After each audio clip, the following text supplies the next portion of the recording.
જો તમે આ બટેટા પૌવા એકવાર ખાઈ જશો તો ખાતા જ રહી જશો। સૌથી પહેલાં બટેટાની છાલ ઉતારીને તેને આપણે ઝીણા ઝીણા કાપી લઈશું।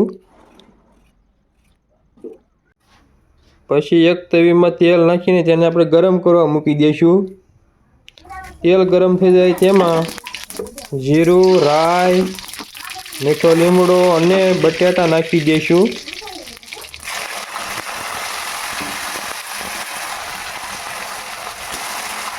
પછી તેમાં ડુંગળીનું કટિંગ કરીને આપણે ડુંગળી નાખી દઈશું। પછી આપણે મરચાં કાપીને તેમાં મરચાં નાખી દઈશું।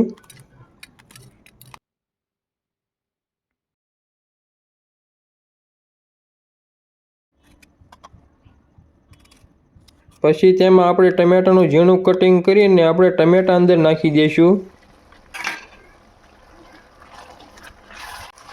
પછી તેમાં મીઠું,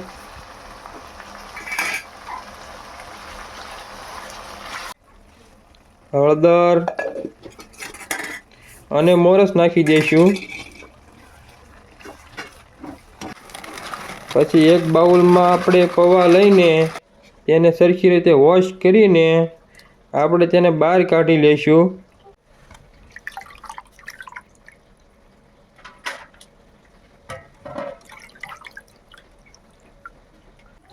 પછી આપણે આ પૌવાને અંદર મિક્સ કરી દઈશું।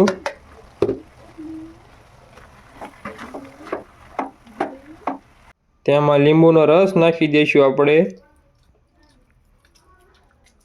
પછી આપણે દાડમના દાણા ફોલીને આપણે દાડમના દાણા અંદર નાખી દઈશું।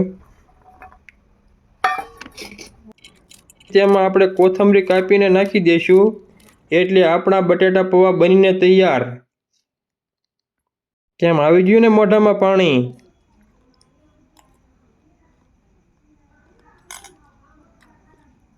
એક નંબર બનાવો।